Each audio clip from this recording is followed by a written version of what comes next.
Okay, so I've got all my images or pieces for the image here, and just to show you, what I basically want to do is piece them together.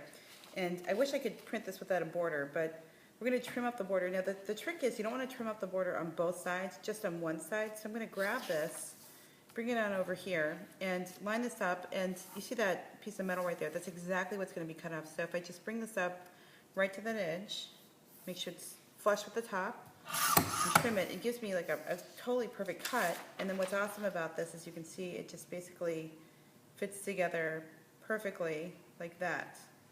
I'm not going to cut it, or rather tape it together just yet, because I've got a couple more pieces to do. So let me get those together and done.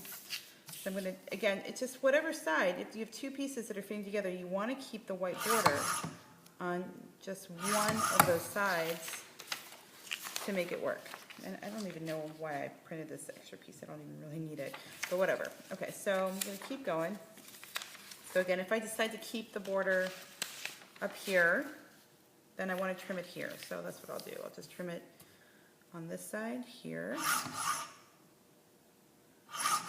and right here.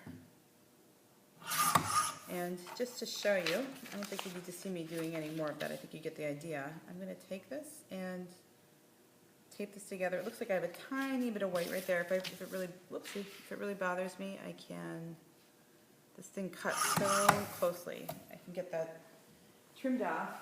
And I have a lot of students who want to use Scotch tape at this point. You really don't need Scotch tape. I mean, it looks nice and everything, but it's just for transferring purposes. So honestly, masking tape, which we have lots of, lots and lots of, works just as well. So I'm going to use the masking tape, and I don't care if I cover this up a little bit either. I know what's going on here. So I'm going to just tape it there, and then I'm going to flip it around and tape this here and here. I don't need to use tons of tape. And I think you're beginning to get the idea of how this is going to work. So I'll just, again, it's just like a tile. You just take the pieces, trim up one of the sides, and then figure out how they fit together, and then tape them together. So I'm going to stop the video here and let you get that done, and I'll show you the next step once you have that. Okay, so as you can see, I've put together my whole portrait. Looks great. And I use masking tape, big deal, no problem. So let's make sure this fits on a piece of 18 by 24 paper, which I have, bring this over, yep, right here. So even though this goes off the side a little bit, that's fine. And I could even, move this around a little bit, but that's pretty much what I was going for. Okay, so what you're gonna do, let's prep all this. This is just a regular piece of 18 by 24 paper. I'm not using the watercolor paper for this. I guess you could use watercolor paper for this, and that would be fine too. I'm just going to use straight up white sulfite drawing paper. So you're welcome to play around with that on your own. And I hope all that shows in the video. But what I'm going to do is tape all four corners of my lovely white sulfite paper down. So I've got that ready to go. Sometimes if you're really going to do something that's very wet, and this might get the wet, it might even be a good idea to just tape all four sides. In fact, you know what the heck? I think that's exactly what I'm going to do. Don't worry, you're not wasting our tape, but I'm going to tape all four sides down before I actually start painting this. But just for now, because I don't have the tape with me, I'm going to take this and create a hinge at the top. And for those of you who are not already familiar, I'm going to transfer using graphite transfer paper, which I have to go get right now. Okay, so obviously I've got everything together now. I went ahead and taped down my paper all the way on all four sides, so I'm good to go with that. So I've got that on the board, I've got this taped down. I have a piece of the graphite transfer paper here. It's, as you can see, it's clearly not the same size as the whole image. Biggest mistake I see students make is they try to get like a huge piece of graphite paper.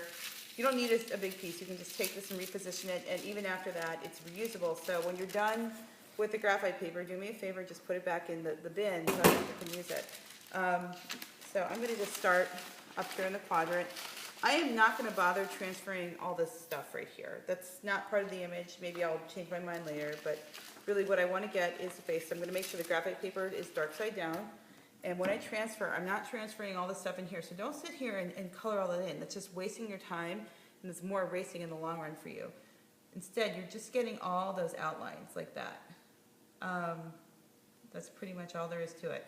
So, and what I recommend is just as you get started, make sure you have your graphite paper on the right side. I can't tell you how many times I and other people, okay, there it is. It is transferring, but it's transferring very lightly.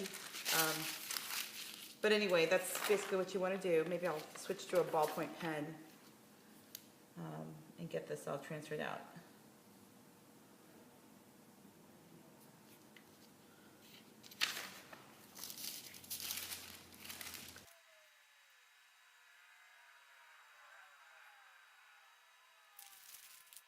Okay, I'm going to stop for just a second in my transferring. You can see this is what I transferred so far, and I don't know how well you can see those transfer lines, but there they are. Sometimes I've noticed that the transfer lines are super light. If they are super light, take a moment with the number 2 pencil and go back in. What's important though is if you do go back over the transfer lines, you want this line that you're using to be as light as possible, because you are going to be erasing all these lines. We're not going to see any of these lines when we're done with the project, so make sure you get that done.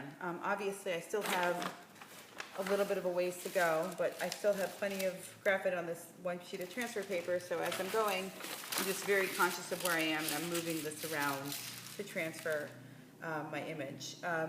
So that's the idea behind that.